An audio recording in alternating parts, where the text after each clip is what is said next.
Brad, where does that rank in terms of great finishes that you've been involved with?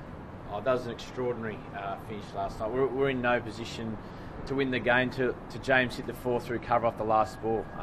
The funny thing about last night, though, that's actually not the first time he's done that. He's done it in Mahali before, but to get us out of the position we were in last night was just an extraordinary effort. What do you think of his coolness? Like, he's only 23, he hasn't played a lot of cricket. It was an extraordinary innings in terms of the way he measured it, wasn't it? Yeah, it was. I think Mahali's helped him. He understands now that if he can get the game deep, he knows he's got the power to clear the rope at the end. So he paced his innings pretty well last night. So it was, he's obviously he's a guy that learns quicker than most. He's only young, but he takes everything on board and he picks up things and takes and puts them in action probably quicker than most. It obviously looks like he's got a pretty big future in international cricket, doesn't he, James? Yep, he does. Yeah, he's obviously been a part of our setup for the whole summer, and he's obviously an exceptional talent. So, as I said, the one thing we're most pleased about, he learns quicker than most. He picks up things quicker, and he's got that competitive edge that you want in a cricket team. Brad, you've seen England, seen all the defeats this season. How does that? Is that the most demoralised you've ever seen England this season?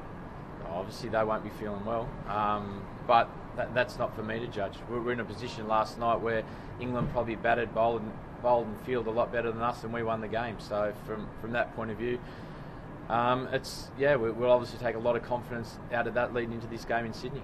Is it more from your side of things about getting the confidence that you win games from anywhere? Yeah, that happens. People say winning's a habit, and so's losing, and I think that was no more evident than last night.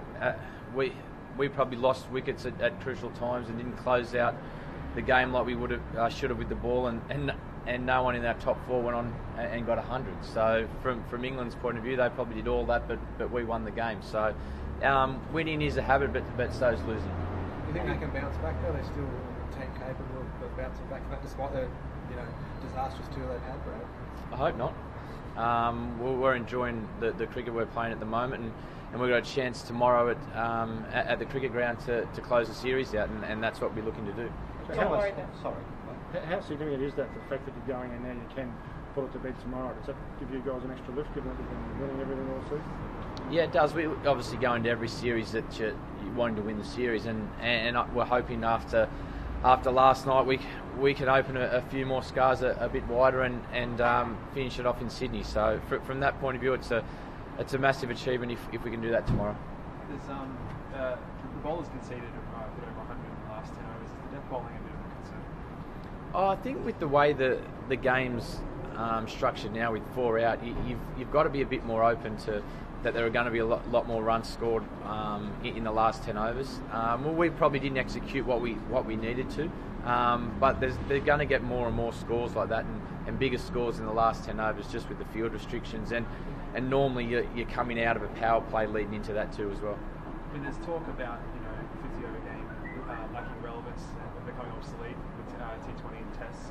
After last night's game, what would you say to that? Before last night's game, I'll say no. I think one-day cricket's obviously an important part of the cricket structure. We've got a World Cup in 12 months, and go tell anyone in our change room that it's one-day cricket's not important, and I'm sure you'll get a quick response. Is that sort of squarely in everyone's mind that every innings they play, every game they play from now on is sort of heading towards Someone's the stealing World the car. It's Baldy. You hope it is. Sorry, question again, Mel. Did you get the luggage out? Yeah. Luggage is less worries. Sorry, what was that? The fact that the World Cup is only 12 months away, is that squarely in the minds of everyone? Every game you play, every innings you play, every spell you bowl? Yeah, it is now. This squad now, we're trying to put a squad together now, and leading into the World Cup, so we've given guys an opportunity to show their worth, and it's massive every game for us now because we're fighting for World Cup selections. So from that point of view, we've got to make sure from individual players and as a team we put our best foot forward because we all want to be part of the World Cup. Right, it was 5-0 obviously in the Ashes. Are we kidding ourselves if we start to think of 5-0 in the one days and then a clean sweep in the T20s? I mean, is this team capable of just sweeping England away completely? I can only judge us on what we've done so far. So if that's an indication, we're obviously, it's a big game tomorrow to win the series. So that's all we're worried about. Then after that, we'll see what happens. So no talk of a clean sweep in the one days as you did in the Ashes before? Obviously, that's in the back of your mind. But the first thing and foremost, you go into a series trying to win. We've got the opportunity here tomorrow to win the series, and then we'll see what happens from there. If you were Alistair Cook after the series that he's had, what would you be saying to the boys in the change rooms, and what would you be doing? Not my point. I don't need to worry about what Alistair Cook says to his team. We've all been on the end of a few floggings from England, so I'm not worried about what he says to his team. You say that winning's a habit. You're not worried that the team will rest on its laurels and get too complacent? No, I don't think so at all. We've got a World Cup the players want to compete for, and we haven't won the series. So as I said, we go into every series trying to win it, and we've got the opportunity now in Sydney to close out the series with a couple of games to go. Brad, there's a story that broke overnight about the future structure of the game and the powers have been concentrated among Australia, India and England. Here we go.